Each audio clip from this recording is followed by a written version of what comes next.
والصلاة والسلام على سيد الأنبياء والمرسلين والعاقبة للمتقين أما بعد فأعوذ بالله من الشيطان الرجيم بسم الله الرحمن الرحيم إن الله وملائكته يصلون على النبي يا أيها الذين آمنوا صلوا عليه وسلموا تسليما اللهم صل على سيدنا مولانا محمد وعلى آل سيدنا ومولانا محمد وبارك وسلم وصل عليه صلاة والسلام عليك يا سيدي يا رسول الله صلاة والسلام عليك يا سيدي يا حبيب الله صلاة والسلام عليك يا سيدي یا شفیع المذنبین وعلی آلک واصحابک یا سیدی یا رحمت للعالمین۔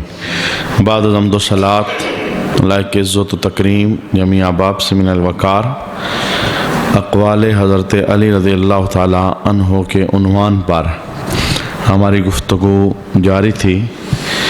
آج کی نشست کے اندر سب سے پہلا قول حضرت علی رضی اللہ تعالیٰ عنہ کا جو ہم سماعت کریں گے، درود و سلام کے عنوان پر بہت خوبصورت قول اور بہت خوبصورت وظیفہ، بے شمار حاجات ہمیں درپیش ہوتی ہیں اور بے شمار ایسی دعائیں جو ہم کسی کو بتا بھی نہیں سکتے اور ہم مانگنا بھی چاہتے ہیں اور اللہ کی بارگاہ سے قبولیت کا ہم یقین بھی رکھتے ہیں کہ وہ قبول کر لے اور ہمیں عطا فرما دے۔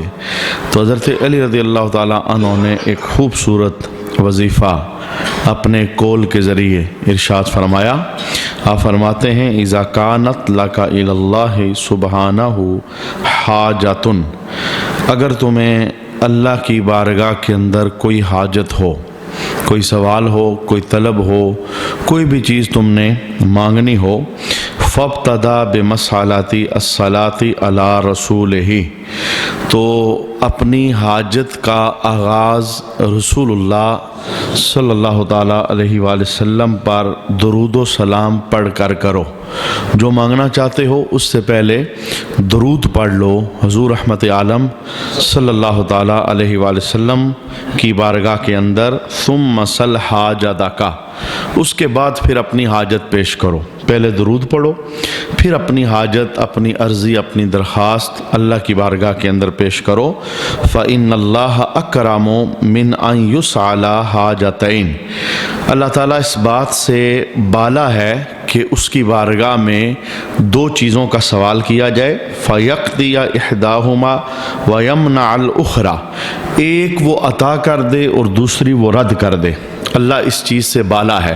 معنی کیا تھا کہ درود ایک ایسا وظیفہ ہے جو ہر حال میں قبول ہوتا ہے، اور یہ بات اللہ کی شان کے لائق نہیں کہ آپ نے ایک حاجت اس کی بارگاہ میں پیش کی، پہلے آپ نے درود پڑھا، پھر آپ نے اپنا سوال پیش کیا، درود قبول کر لے اور جو آپ نے سوال کیا ہے وہ قبول نہ کرے۔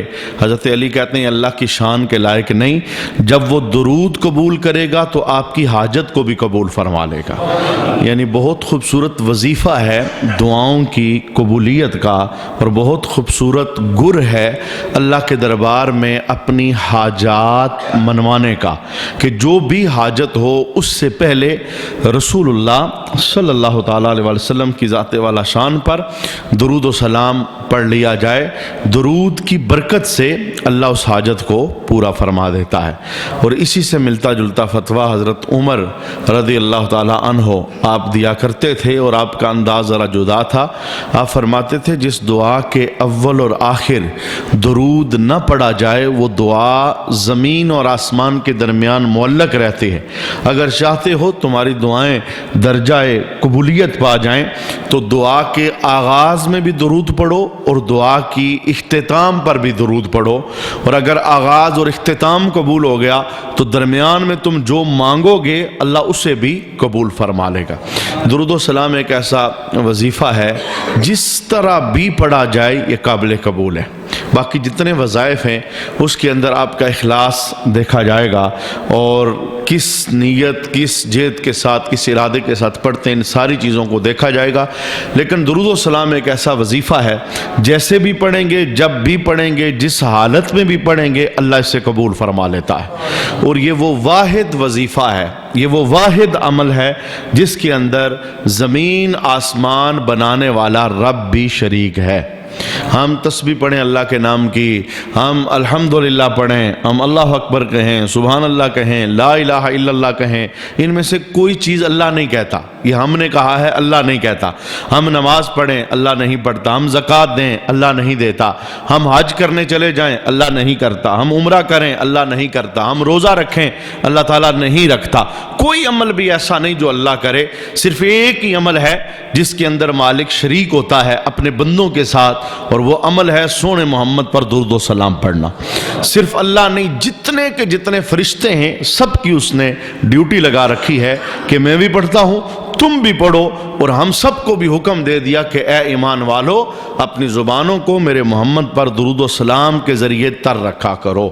یہ محبت مصطفیٰ کریم علیہ السلام کی نشانی ہے کہ دن بھر کے جو 24 گھنٹے ہیں، کم از کم بندے کو 313 مرتبہ درود لازمی پڑھنا چاہیے۔ یہ ایک چھوٹا سا فگر میں نے آپ کو بتایا ہے۔ 313 مرتبہ درود پڑھنے کے اندر گھنٹہ نہیں چاہیے، یہ صرف 10 سے 15 منٹ کی بات ہے۔ توجہ کے ساتھ آپ درود شریف پڑھ سکتے ہیں، دکان پر بیٹھ کر، جاتے ہوئے، سواری پر، دفتر میں، کالج، جہاں بھی آپ ہیں۔ تھوڑی سی توجہ کی ضرورت ہے۔ اگر توجہ جڑے گی تو یہ 313 مرتبہ پڑھا ہوا درود آپ کی زندگی کے کتنے مسائل حل کرے گا، یہ بیان نہیں کیا جا سکتا لفظوں کے اندر، چونکہ درود و سلام کی وجہ سے اللہ تعالیٰ بن مانگے بندے کو عطا فرماتا ہے۔ تو یہ گھر کا ہر فرد اس وظیفے کو اپنی زندگی کے اندر شامل کرے۔ حضرت علی رضی اللہ تعالیٰ عنہ کا خوبصورت قول ہم نے سماعت کیا درود و سلام کے حوالے سے۔ اچھا، حضرت علی رضی اللہ تعالیٰ عنہ نے ایک اور قول ارشاد فرمایا جس کے اندر آپ نے بہت خوبصورت انداز کے اندر برائی اور نیکی کے مواقع کو بیان فرمایا۔ 2 کیٹاگریز بندوں کی بیان فرمائی، اور پھر کہا کہ چیک کرو کہ تم کس کیٹاگری کے اندر ہو، ادھر ہو یا ادھر ہو، دائیں طرف ہو یا بائیں طرف ہو۔ آئیے دیکھتے ہیں وہ کون سی کیٹاگریز ہے۔ حضرت علی رضی اللہ تعالیٰ عنہ فرماتے ہیں، احذر ان یراک اللہ عند معصیتہ ویفقدک عند طاعتہ۔ اس بات سے ڈرو کہ اللہ تمہیں برائی کے موقع پر حاضر دیکھے اور نیکی کے موقع پر غیر حاضر دیکھے۔ اس بات سے اللہ سے ڈرو کہ جب برائی کا موقع ہو تو تم حاضر ہو جاؤ، اور جب نیکی کا موقع ہو تو تم غیر حاضر ہو جاؤ۔ جیسے آج کل مسلمانوں کا ایک وتیرہ ہے کہ جو گناہ کی بزمیں ہیں ان کے اندر بندوں کی کثرت زیادہ ہوتی ہے، اور جو نیکی کی بزمیں ہیں ان کے اندر بندوں کی تعداد کم ہوتی ہے۔ یہ اپنے پورے معاشرے کے اندر ہم دیکھ سکتے ہیں۔ کتوں کی لڑائی ہے تو کسی نے بلایا نہیں بلایا، جناب کھچے کھچے لوگ وہاں پہنچ رہے ہیں۔ بیل دوڑ ہو رہی ہے، جناب ایک مجمع کثیرہ وہاں پر پہنچ رہا ہے۔ کوئی بھی شیطانی کام ہے اس کے اندر آپ بندوں کی بہتات اور کثرت دیکھو گے۔ شادی کسی گھر کے اندر ہے، اجڑوں کا ناچ ہو رہا ہے تو آپ وہاں پر سینکڑوں لوگوں کو دیکھو گے، ٹولیاں بنا کر بیٹھے ہوں گے۔ اور اگر اسی گھر کے اندر گھر والوں کا ذہن بدل جائے اور وہ کہے کہ ہم رسول اللہ کا میلاد کروانا چاہتے ہیں، تو آپ کو شادی میں آئے ہوئے لوگ بھی غیر حاضر نظر آئیں گے۔ وہ پرے جا کر کونے میں بیٹھ جائیں گے، یار یہ کیا ہے، شادی کا یہ تو ہمارا کام ہی نہیں ہے۔ اصل پیچھے راز کیا ہے؟ پیچھے راز یہ ہے، ادھر شیطان وہ بندوں کا ذہن بنا کر لے جاتا ہے برائی کی طرف۔ چونکہ برائی، ایک بزرگ علیہ رحمہ سے کسی نے سوال کیا تھا کہ جب ہم گناہ کرتے ہیں تو پوری رات کرتے رہیں ہمیں نیند نہیں آتی، اور جب کبھی ہم نیکی کرنے لگتے ہیں تو جیسے ہی شروع کرتے ہیں نیند ہمیں آ جاتی ہے۔ تو ان بزرگوں نے بہت خوبصورت طریقے سے جواب دیا تھا، اور اصل راز بھی انہوں نے بتایا تھا۔ انہوں نے کہا مجھے یہ بتا، کانٹوں پر نیند آتی ہے یا پھولوں پہ نیند آتی ہے؟ اس نے کہا حضور نیند تو پھولوں پہ آتی ہے، کانٹوں پہ زہر چبھن ہے، وہ نیند کیسے آئے گی؟ تو آپ ارشاد فرمانے لگے اصل گناہ یہ برائی کے کانٹے ہیں، اور جب تم اس میں داخل ہوتے ہیں تو پوری رات جاگتے رہو گے، تمہیں نیند نہیں آئے گی۔ اور نیکی یہ رحمت کے پھول ہیں، جیسے ہی آغوش میں چلے جاؤ گے اللہ رحمت کی نیند عطا فرما دے گا۔ تو یہ دو موقع ہیں، ایک برائی کا اور ایک نیکی کا۔ تو حضرت علی رضی اللہ تعالی عنہ نے کہا کہ اس بات سے ڈرو کہ تم برائی کے موقع پر نظر آؤ اور نیکی کے موقع پر غیر حاضر ہو جاؤ۔ ایک مسلمان کو چاہیے کہ نیکی کا کوئی موقع ضائع نہ کرے، چونکہ نیکیوں کے مواقع زندگی کے اندر جب بھی ملیں یہ بہت بڑی خوش بختگی ہوتی ہے، اور اس خوش بختگی کو ضائع نہ کیا جائے اور اس کے اندر پیش ہوا جائے۔ میں ایک مرتبہ پھر دعوت دینا چاہتا ہوں، یہ دیکھیے ایک ہفتے کے بعد یہ ہمارا پروگرام ہوتا ہے، مختصر آدھا گھنٹہ تو باہر کھڑے ہو کر بھی گزر جاتا ہے، نماز پڑھ کے بندہ باہر نکلتا ہے، کوئی دوست مل گیا تو وہاں بھی گزر جاتا ہے، لیکن یہ آدھا گھنٹہ یہ بزم نیکی ہے، بزم قرآن ہے، بزم رحمت ہے، مسلمانوں کا ایک مجمع اور جرگہ اللہ کے دربار کے اندر اکٹھا ہوتا ہے، لیکن اس آدھے گھنٹے کی وجہ سے اللہ رحمت کتنی عطا فرماتا ہے، ہم اس رحمت کو گنتی کے اندر نہیں لا سکتے۔ یہ امام شافعی کا فتویٰ ہے، ایک طرف پوری رات بندہ نوافل پڑھتا رہے، نفل پڑھ کر اس کی تعداد 1000 بنا دے، اور دوسری طرف ایسی بزم میں ایک لمحے کے لیے آئے ایک بات سیکھ کے چلا جائے، اللہ پوری رات نفل پڑھنے سے اسے زیادہ ثواب عطا فرماتا ہے۔ تو جہاں جہاں خیر کی بزمیں ہوں اور ہم وہاں قریب میں ہوں تو ہمیں وہاں پر حاضری دینی چاہیے۔ یہ پنجگانہ نماز کی خیر کی بزم ہے، یہ پنجگانہ نماز کی خیر کی محفل ہے، ہر روز 5 ٹائم جو صدا آتی ہے اس پر ہمیں لبیک کہنا چاہیے۔ اچھا، ایک تیسری بات حضرت علی رضی اللہ تعالی عنہ کی آج کے نشست کے اندر ہم سیکھتے ہیں، آپ نے ارشاد فرمایا تکلموا تعرفوا، بولو تاکہ پہچانے جاؤ، اور پھر اگلا جملہ فَإِنَّ الْمَرْءَ مَخْبُوءٌ تَحْتَ لِسَانِهِ، انسان کی شخصیت اس کی زبان کے نیچے چھپی ہوئی ہوتی ہے۔ جب تک تم خاموش رہو گے تو یہ اندازہ نہیں ہو سکے گا تم کیسے ہو۔ تو حضرت علی رضی اللہ تعالیٰ عنہ نے کہا بولو تاکہ پہچانے جاؤ تم کیسے ہو، چونکہ تمہاری شخصیت تمہاری زبان کے نیچے ہے۔ اس قول کا معنی یہ تھا کہ جب بولو تو سوچ سمجھ کر بولو، تول کر بولو، تمہارے بول ایسے ہونے چاہیے جن کی وجہ سے تمہاری شخصیت پر کوئی منفی اثر نہ پڑے، بلکہ تمہارے بول سن کر بندے کو یہ احساس پیدا ہو کہ جب رسول اللہ کا غلام ایسا ہے تو رسول اللہ کی ذات کیسی ہوگی، یعنی تمہارے بول سے محمدی طریقہ کو چھلکنا چاہیے۔ تو حضرت علی رضی اللہ تعالیٰ عنہ کا تیسرا قول ہم نے سماعت کیا کہ انسان کی شخصیت اس کی زبان کے نیچے چھپی ہوتی ہے۔ اچھا، ان لوگوں کو حضرت علی رضی اللہ تعالیٰ عنہ نے ڈرانے کے لیے یہ جملہ ارشاد فرمایا، کئی حدیثوں کا یہ نچوڑ ہے، وہ لوگ جو اپنے عہدے پر ناز کرتے ہیں، اپنی طاقت پر، اپنے جتھے پر، اپنی قومیت پر، مال و دولت پر، اپنے سٹیٹس پر ناز کرتے ہیں، ہمارے پاس یہ ہے ہم یہ کر لیں گے، ہمارے پاس یہ ہے ہم یہ کر لیں گے، ان لوگوں کے لیے حضرت علی کا ایک قول آپ فرماتے ہیں دا فخر کا وحتت کبرا کا، ایسا کر فخر اور تکبر چھوڑ دے۔ یہ دو چیزیں، فخر مطلب بڑائی کہ میں کچھ ہوں، میرے پاس دولت ہے، سٹیٹس ہے، عہدہ ہے، بندوں کا جتھا ہے، بندے زیادہ ہیں، طاقت ہے، مال ہے وغیرہ وغیرہ، فرمایا ان دو چیزوں کو چھوڑ دے، اور تیری ڈیوٹی کیا ہے، تکبر بھی چھوڑ، فخر بھی چھوڑ، اور کیا کر وذکر قبرا کا، ہر ٹائم قبر کو یاد کر جہاں جا کے تو نے لیٹنا ہے۔ تکبر وجہ اس کی یہ ہے کہ یہ تکبر، یہ فخر، یہ بلندیاں، یہ دعوے، یہ چیلنج، یہ کب تک ہوتے ہیں؟ جب تک بندہ زندہ ہوتا ہے۔ یہ کلیل جوان، جتھا رکھنے والا، طاقت رکھنے والا، اونچی قومیت و سٹیٹس رکھنے والا، جس کے اشارے پر پورا ملک ناچے، ادھر جان نکلی تو بات ختم ہو گئی، کہانی ختم ہو گئی۔ تو حضرت علی رضی اللہ تعالیٰ عنہ آپ فرماتے ہیں اپنے سر کو ہمیشہ عاجزی سے جھکا کے رکھو، تکبر ختم کرو اور موت کی تیاری کے اندر مشغول ہو جاؤ۔ وہ جگہ جہاں تم نے پہنچنا ہے اور ہمیشہ کے لیے لیٹنا ہے، وہ قبر کا مقام ہے، اور بہت سخت مقام ہے۔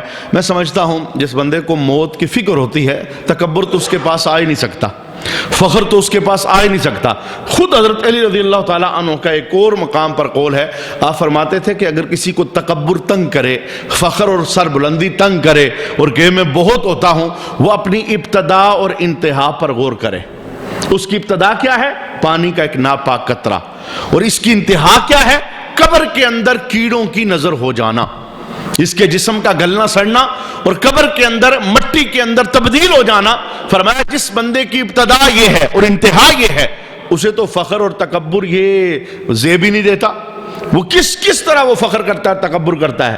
کیا اس نے، اسی لیے اللہ نے بار بار قرآن پاک کے اندر یہ ارشاد فرمایا کہ تکبر سے گردن اٹھانے والے، کیا تو پہاڑوں کو پکڑ لے گا، آسمان کی بلندیوں پہ پہنچ جائے گا؟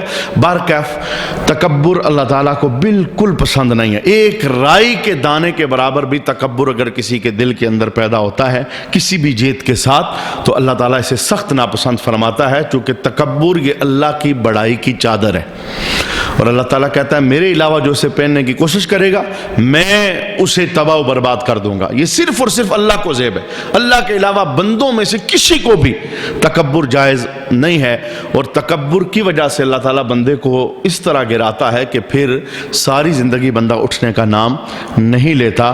انسان کو ہمیشہ عاجز بن کر زندگی بسر کرنی چاہیے، کیونکہ عاجزی کے اندر کمال ہے۔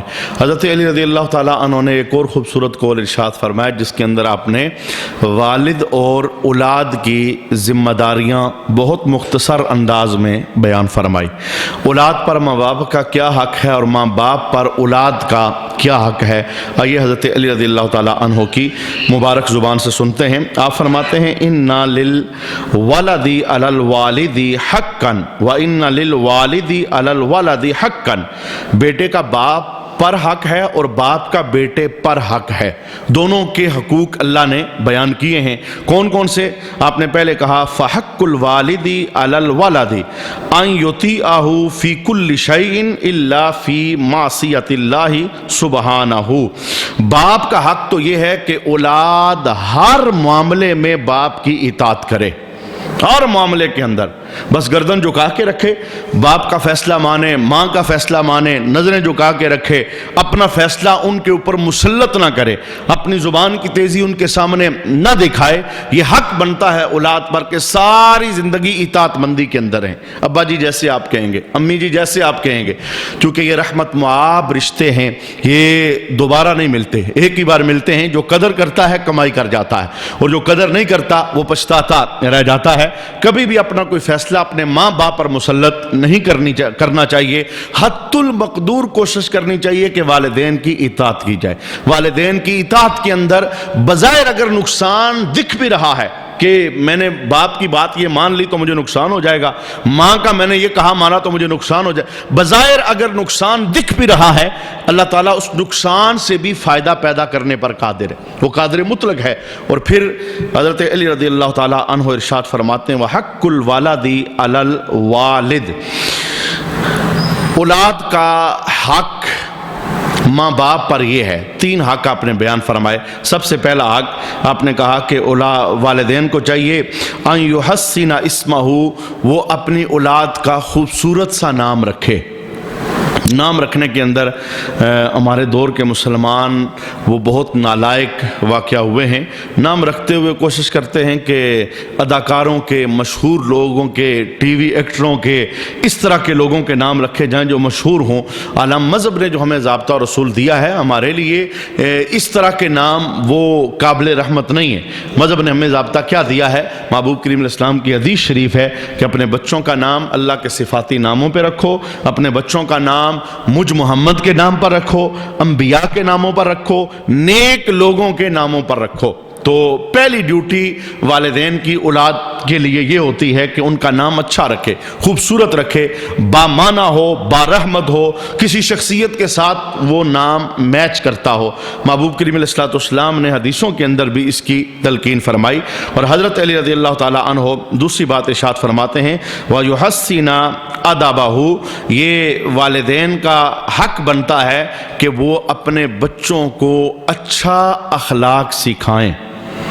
یہ والدین کی ڈیوٹی ہے، یہ نہ اسکول والوں کی ڈیوٹی ہے، نہ مدرسے والوں کی ڈیوٹی ہے، نہ مسجد والوں کی ڈیوٹی ہے، یہ اس گود کی ڈیوٹی ہے بچہ جہاں سے پل رہا ہے اور بڑا ہو رہا ہے۔ یہ اس باپ کی ڈیوٹی ہے جس چار دیواری کے اندر بچہ وہ زندگی کے اکثر اوقات گزار رہا ہے، کہ اسے با ادب بنایا جائے، با اخلاق بنایا جائے، با کردار بنایا جائے، اس کی عادات اطوار انہیں بہتر کرنے کی کوشش کی جائے۔ اور تیسرے نمبر پر حضرت علی رضی اللہ تعالیٰ عنہ ارشاد فرماتے ہیں وَيُعَلِّمَهُ الْقُرْآنَ، یہ والدین کی ڈیوٹی ہے کہ اپنے بچوں کو قرآن سکھائیں۔ یہ ڈیوٹی کے اندر شامل ہے، اور اس وقت بہت کم والدین ہیں جو اس ڈیوٹی کی طرف توجہ کر رہے ہیں۔ قرآن سکھائیں، اس کا معنی فقط یہ نہیں ہے قرآن پڑھائیں اور ہوتا ہے اور قرآن سکھائیں اور ہوتا ہے۔ قرآن پڑھائیں یہ ہے الف لام میم ذالک الکتاب لا ریب فیہ، اور قرآن سکھائیں یہ ہے کہ الف لام میم حروف مقطعات ہیں، ذالک الکتاب لا ریب فیہ، یہ وہ کتاب ہے جس کے اندر کوئی شک نہیں ہے، اللہ نے قرآن میں یہ کہا ہے، یہ کہا ہے، یہ کہا ہے۔ یہ ساری چیزیں اپنے بچوں کو بتانا کہ قرآن کے اندر یہ حکم ہے، اس سے منع کیا گیا ہے، یہ چیز ہمارے لیے حرام ہے، یہ ہمارے لیے حلال ہے۔ یہ والدین کی دہلیز سے بچہ قرآن پاک سیکھے گا، اور یہ والدین کے اوپر ایک ذمہ داری بنتی ہے۔ اللہ کریم ہر والد کو یہ ذمہ داری نبھانے کی توفیق نصیب فرمائے۔ اگر ہر باپ سدھر جائے، یعنی اس معاملے کے اندر وہ اپنے بچوں کی اخلاقی تربیت کرے، معاشرہ پورے کا پورا سدھر سکتا ہے، اور ہر باپ سدھر جائے اس معاملے کے اندر، وہ اپنے بچوں کو قرآن پراٹھی کے اندر پڑھائے۔ ہمارے ہاں قرآن پراٹھی کے اندر نہیں ہے، پراٹھی کے اندر ایف ایس سی ہے، بی ایس سی ہے، آئی کام ہے، بی کام ہے، جناب یونیورسٹی کی تعلیم ہے، اس سے مستقبل روشن ہوتا ہے، وہ غلط نہیں ہے، لیکن سب سے پہلے اپنے بچوں کو سونا سا رسول اللہ کا غلام بنانا چاہیے۔ انہیں قرآن اچھے انداز میں آنا چاہیے، قرآن کا ترجمہ آنا چاہیے، حرام حلال میں فرق آنا چاہیے۔ جو بنیادی تعلیم ہے، یہ تعلیمات اپنے بچوں کو سب سے پہلے سکھانی چاہیے۔ حضرت علی رضی اللہ تعالیٰ عنہ کا ایک اور قول جو والدین کے ساتھ بھی جڑتا ہے اور اساتذہ کے ساتھ، اماموں کے ساتھ، جن سے ہم علم حاصل کرتے ہیں ان کے ساتھ بھی جڑتا ہے۔ حضرت علی رضی اللہ تعالیٰ عنہ نے ارشاد فرمایا لا تجعلن ضرب لسانک علی من انطقک، اپنی زبان کی تیزی اس پر نہ آزما جس نے تجھے بولنا سکھایا ہے۔ بعض اوقات بندہ جوان ہوتا ہے نا تو وہ تڑ تڑ جواب دیتا ہے اپنے والدین کو، آپ تو بیک ورڈ ہیں، آپ تو پرانے ذہن کے مالک ہیں، آپ نے کیا کیا ہے، آپ تو اس گھر کے اندر سب سے بڑے فسادی ہیں، آپ سے یہ کام ٹھیک نہیں ہوا، آپ سے یہ کام، اس طرح کے تیز تیز لفظ اپنے والدین کے لیے بولنا۔ حضرت علی رضی اللہ تعالیٰ عنہ کہتے ہیں ادب سیکھ، اس باپ پر اپنی زبان کی تیزی نہ چلا جس نے تجھے بولنا سکھایا ہے، جس نے انگلی پکڑ کر تجھے چلنا سکھایا ہے، جس نے تیرے منہ کے اندر اپنے ہاتھ سے لقمے ڈالے ہیں، جس نے خون پسینے کی کمائی سے تجھے کڑیل جوان بنایا ہے۔ اور اسی کے ساتھ دوسرا قول آپ فرماتے ہیں وَبَلَاغَتَ قَوْلِكَ عَلَى مَنْ صَدَّدَكَ، اور اپنی چرب زبانی اسے نہ دکھا جس نے تجھے سیدھا کیا ہے، یعنی وہ استاد، وہ مربی، وہ مرشد جس کے لفظ سن کر تو سیدھا ہوا ہے، تو اب اپنی زبان کی چرب زبانی یعنی تیزی کے ذریعے اسے نیچا کرنے کی کوشش نہ کر۔ یعنی بنیادی طور پر ان دونوں اقوال کے اندر یہ کہا گیا کہ ادب کا جو دائرہ کار ہے اس کے اندر بندے کو رہنا چاہیے، جو اپنے سے بڑا ہے اس کی عمر دیکھ کر، اس کا مرتبہ دیکھ کر، اس کا مقام دیکھ کر پھر بات کی جائے، ایسی بات نہ کی جائے جس سے بڑوں کا دل دکھ جائے۔ اور بڑوں میں سے سب سے جو پہلی حیثیت ہے وہ والدین کی ہے، والدین کو کبھی ایسا کوئی جملہ نہ بولا جائے جس کی وجہ سے ان کی دل آزاری ہو اور وہ یہ سوچنے پہ مجبور ہوں کہ یہ وہ ہے جسے ہم نے اپنے ہاتھ سے اس کے منہ کے اندر لقمے ڈالے تھے، ہم نے چلنا سکھایا تھا۔ اچھا، حضرت علی رضی اللہ تعالیٰ عنہ کا ایک اور قول سنیں گے، آپ نے انسان کی بے بسی کو بیان فرمایا۔ یہ میرے ساتھ بھی ہے، آپ کے ساتھ بھی ہے، ہر انسان کے ساتھ ہے، اور یہ بڑی بے بسی ہے، اور اس بے بسی اور لاچارگی کو سامنے رکھتے ہوئے انسان کو سدھرنا چاہیے۔ حضرت علی رضی اللہ تعالیٰ عنہ ارشاد فرماتے ہیں مسکین ابن آدم، فرمایا یہ ابن آدم کتنا مسکین اور لاچار ہے، اس کے اندر یہ باتیں۔ سب سے پہلی بات آپ فرماتے ہیں مختوم الاجلی، اللہ نے اس کی موت کو چھپا کے رکھا ہوا ہے، یہ بالکل ہنس رہا ہے، کھیل رہا ہے، زندگی کے تماشوں میں مصروف ہے، اللہ سے غافل ہے، اس کی دوڑیں دنیا کی طرف لگی ہوئی ہیں۔ اب موت چھپی ہوئی ہے، اسے تو پتہ ہی نہیں موت میرے پیچھے کھڑی ہے، سر پہ کھڑی ہے۔ ہم آپس میں باتیں نہیں کرتے، یار کل ملا تھا، صبح ملا تھا، شام بالکل ٹھیک تھا، گھر والے کہتے ہیں ابھی دودھ پی کے گیا ہے، ابھی اس نے یہ بات کی تھی۔ ہماری گفتگویں ایسی ہیں تو حضرت علی کہتے ہیں کتنا لاچار ہے یہ انسان، کتنا مسکین ہے کہ موت پوشیدہ ہے اور سر پہ کھڑی ہے، اور یہ دنیا کے میلوں کے اندر گم ہے، اور یہ دنیا کے تماشوں کے اندر گم ہے۔ یاد رکھیے موت جس بندے کے پیش نظر ہوتی ہے، موت اسے غافل نہیں ہونے دیتی، اللہ کے دربار سے بندہ دور نہیں ہوتا۔ موت پیش نظر ہو تو غفلت کے سارے پردے اٹھ جاتے ہیں۔ دوسری بات آپ فرماتے ہیں مکنون علی، فرمایا یہ کتنا مسکین ہے جس کے اندر بے شمار بیماریاں چھپی ہوئی ہیں. بعض اوقات اندر ہی اندر ایک بیماریاں میں کھا رہی ہوتی ہے تو اچانک پتہ چلا کینسر، شوگر ہو گئی، اسے ہارٹ اٹیک ہو گیا. یہ اندر ہی اندر آپ فرماتے ہیں کہ بیماریاں بے شمار اندر چھپی ہیں لیکن انسان کو پتہ ہی نہیں. پتہ تو تب چلتا ہے جب دیمک کی طرح بیماری بندے کو چاٹ دیتی ہے اور بندہ بالکل موت کے قریب چلا جاتا ہے. تو حضرت علی رضی اللہ تعالیٰ عنہ فرماتے ہیں بڑا مسکین ہے، یہ بڑا لاچار ہے، بڑا بیچارہ ہے. موت بھی بالکل مخفی ہے، چھپی ہوئی ہے، اچانک حملہ کرے گی، اور بیماریاں بھی اس کے وجود میں چھپی ہیں. اچانک جس وقت سے موت کے بالکل کنارے پر لے جائیں گے اور آپ ڈاکٹر کہیں گے اب یہ لا علاج ہے، ہمارے پاس اس کا کوئی علاج نہیں ہے. اور یہ بالکل یہ وہ تھا جو یہ کہا کرتا تھا میں بوڑھا ہو جاؤں تو میں عبادت کروں گا، میری عمر ذرا 40 سال سے اوپر ہو نا پھر میں مسجد جاؤں گا، پھر میں یہ نیک کاموں کو اس عمر کے سپرد کرتا تھا. میں اس عمر میں چلا جاؤں، میں فارغ ہو جاؤں گا، ابھی ذمہ داریاں میری بڑی ہیں، میرے پاس ٹائم نہیں ہوتا، میں نے یہ کرنا ہے، یہ کرنا ہے، یہ کرنا ہے. اب یہ اس عمر کے حصے میں پہنچ چکا ہے کہ اب اسے ایک ہی ٹینشن ہے کہ میں نے دنیا سے جانا ہے. اب یہ ہاتھ پاؤں مارتا ہے لیکن اس کے ہاتھ پاؤں مارنے کا کوئی فائدہ نہیں، یہ موت کے بالکل قریب ہو چکا ہے. اور حضرت علی رضی اللہ تعالیٰ عنہ ایک تیسرا جملہ ارشاد فرماتے ہیں، کہتے ہیں بندہ کتنا مسکین ہے، محفوظ العملی، اس کی زندگی کا ایک ایک عمل نامہ اعمال میں لکھا جا رہا ہے. نہ اس کی رات، نہ اس کا دن، نہ اس کی خلوت، نہ اس کی جلوت، نہ اس کی محفل، نہ اس کی تنہائی، کوئی چیز بھی نہیں چھوڑی جا رہی، ہر عمل اس کا محفوظ کیا جا رہا ہے. ایک ہفتے پہلے ہم نے کیا کیا ہم بھول گئے، ایک مہینے پہلے، ایک سال پہلے، 10 سال پہلے کیا ہم بھول گئے. ہم بھولے ہیں، یہ لکھنے والے نہیں بھولے، انہیں بھولنے کی بیماری نہیں ہے، یہ بھولتے ہی نہیں، یہ ہمارا ہر کیا دھرا لکھتے ہیں. تو انسان کو چاہیے کہ ہر چڑھنے والے سورج کے ساتھ غور و فکر بھی ساتھ کرتا رہے کہ میں کیا لکھوا رہا ہوں، اچھائی لکھوا رہا ہوں یا برائی، زیادہ تر میری دوڑ دائیں طرف ہے یا بائیں طرف ہے، میں کیا لکھوا رہا ہوں. تو حضرت علی رضی اللہ تعالیٰ عنہ کہتے ہیں کہ کتنا بیچارہ ہے یہ انسان، کتنا مسکین اور لاچار ہے، اس کی زندگی کا ایک ایک لمحہ محفوظ کیا جا رہا ہے، ویڈیو بن رہی ہے، محفوظ کیا جا رہا ہے. یہ سارا کچھ قرآن پاک نے اس کا نقشہ کھینچا. بزم حشر میں جب بندہ اللہ کے دربار میں پیش ہوگا نا تو یہ ساری کتاب ہمارے ہاتھ میں جی جائے گی اور ہمیں کہا جائے گا اقرا کتابہ کا، 60 سالہ زندگی گزار کے آنے والے اپنی کتاب پڑھ، اپنی جوانی پڑھ، بچپن پڑھ، لڑکپن پڑھ، بڑھاپا پڑھ، زندگی کی آخری منزل پڑھ، دیکھ تو کیا کیا کر کے آیا ہے، ہم نے محفوظ کیا ہے. اور پھر جب کہا جائے گا دیکھ، ہم نے کوئی تجھ پہ ظلم تو نہیں کیا. بندہ ایک نگاہ اپنی کتاب پہ ڈالے گا، کہے گا مولا نے یہاں تو نہ کوئی چھوٹی بات چھوڑی ہے نہ کوئی بڑی بات چھوڑی، ہر ایک لکھ لیا گیا ہے اور محفوظ کر لیا گیا. تو انسان کتنا مسکین ہے، اس کے اعمال کو محفوظ کیا جا رہا ہے. اور حضرت علی رضی اللہ تعالیٰ عنہ چوتھی بات ارشاد فرماتے ہیں تُولِمُهُ الْبَقَّةُ، فرمایا یہ کتنا زیادہ معصوم ہے اور کتنا مسکین ہے، مچھر کے کاٹنے سے چیخ پڑتا ہے، مچھر اسے سونے نہ دے، اس کی نیند خراب ہو جاتی ہے. یہ ابھی گرمیاں آگے آ رہی ہیں تو رات کو بجلی چلی جاتی ہے تو جی ٹی روڈ کے اوپر لائنیں بندوں کی لگی ہوتی ہیں، کیوں؟ مچھر کاٹ رہے ہیں، وہ اندر رہنے نہیں دے رہے. تو حضرت علی رضی اللہ تعالیٰ نے اس دور کی کہانی جہاں بجلی تھی نہیں، ابھی تو بجلی ہے نا، سہولت ہے، یہ اس دور کی کہانی کا کتنا مسکین ہے، ایک مچھر کے کاٹنے سے چیخ پڑتا ہے اور رو پڑتا ہے، کہتا میرا سکون برباد ہو گیا.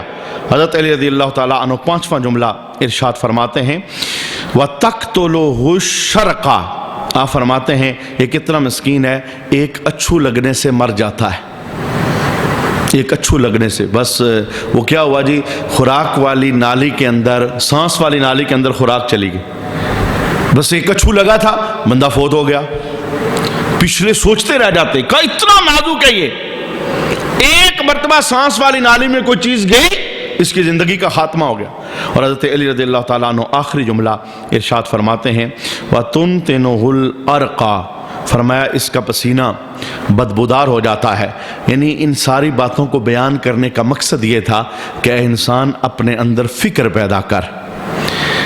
تو موت کے بالکل قریب ہے، وہ چھپی ہوئی چیزیں اچانک حملہ کرے گی۔ تیرے اندر کتنی بیماریاں ہیں تجھے اس بات کا پتہ نہیں ہے، تیرا ہر کام لکھا جا رہا ہے، محفوظ کیا جا رہا ہے۔ تو کمزور اتنا ہے مچھر کے کاٹنے سے چیخ پڑتا ہے، تیری سانس کی نالی کے اندر ایک چھوٹا سا روٹی کا ٹکڑا آ جائے تو تیری زندگی ختم ہو جاتی ہے، تیرے پسینے میں بدبو ہے، تو کس بات پہ ناز اور فخر کرتا ہے؟ اور اللہ تعالیٰ کو بلا کے تو نے رکھا ہے۔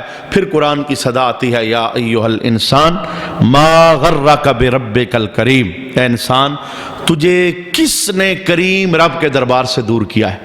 کیوں دھوکے میں ہے؟ کیوں اللہ کا دربار چھوڑتا ہے؟ واپس پلٹا، اللہ تعالیٰ اپنی رحمت کے ذریعے تجھے آوازیں دے رہا ہے۔ بے شمار حضرت علی رضی اللہ تعالیٰ عنہ کے اقوال ہیں، یہ کتاب بڑی پڑی ہے۔ آخری قول آج کی نشست کا ہم سماعت کرتے ہیں۔ آپ نے ارشاد فرمایا، من اصلح سریرتہ اصلح اللہ علانیتہ، جو بندہ اپنی اندرونی حالت درست کر لیتا ہے اللہ اس کی ظاہری حالت درست فرما دیتا ہے۔ اندر سے جو اللہ سے خالص ہو جاتا ہے، مخلص، کسی کے ساتھ بغض نہیں، دشمنی نہیں، کینہ نہیں، بغاوت نہیں، دل اس کا صاف ہے تمام مسلمانوں کے لیے، اللہ کی بارگاہ کے اندر وہ مخلص ہے، تو اس نے اپنا اندر صاف کیا، چونکہ جو ہمارا ظاہر ہے یہ بندوں کے لیے اور جو ہمارا اندر ہے یہ اللہ کے لیے ہے۔ جو اپنا اندر صاف کر لیتا ہے اللہ اس کا ظاہر صاف فرما دیتا ہے۔ اور حضرت علی دوسرا جملہ ارشاد فرماتے ہیں، وَمَنْ عَمِلَ لِدِينِهِ كَفَاهُ اللَّهُ أَمْرَ دُنْيَاهُ، جو بندہ دین کے کاموں میں لگ جاتا ہے اللہ اس کے دنیا کے کام پورے فرما دیتا ہے۔ لوگ کہتے ہیں جی ٹائم ہی نہیں ہے، یہ کام کریں گے، یہ کام کریں گے، بڑی ذمہ داریاں ہیں جی، 10 بجے واپس آتے ہیں جی، صبح 4 بجے نکل جاتے ہیں جی، دنیاوی کاموں کے اندر اتنے مگن ہیں، اللہ کی یاد کے لیے ٹائم نہیں ہے، نماز کے لیے ٹائم نہیں ہے، جماعت کے لیے ٹائم نہیں ہے، قرآن کے لیے ٹائم نہیں ہے۔ اور حضرت علی اللہ کا بہت خوبصورت اعتماد، توکل لوگوں کے اندر داخل کر رہے ہیں، کہتے ہیں جو دین کے کاموں میں لگ جاتا ہے اللہ اس کی دنیا سنوار دیتا ہے، دنیا کے کاموں کے لیے اللہ اسے کافی ہو جاتا ہے، اس کے اندر برکت پیدا ہو جاتی ہے۔ وَمَنْ أَحْسَنَ فِي مَا بَيْنَهُ وَبَيْنَ اللَّهِ أَحْسَنَ اللَّهُ مَا بَيْنَهُ وَبَيْنَ النَّاسِ، جو اپنا اور اللہ کا معاملہ درست کر لیتا ہے اللہ اس کا اور بندوں کا معاملہ درست فرما دیتا ہے۔ یعنی جو اللہ رب العالمین کی ذات کے ساتھ مخلص ہو جاتا ہے بندوں کے آپس کے معاملات ٹھیک ہو جاتے ہیں۔ اللہ کے دربار میں دعا کرتے ہیں حضرت مولا علی رضی اللہ تعالی عنہ کے اقوال پر اللہ ہمیں عمل پیرا ہونے کی توفیق عطا فرمائے، آپ کی تعلیمات کا فیض اللہ جاری و ساری فرمائے۔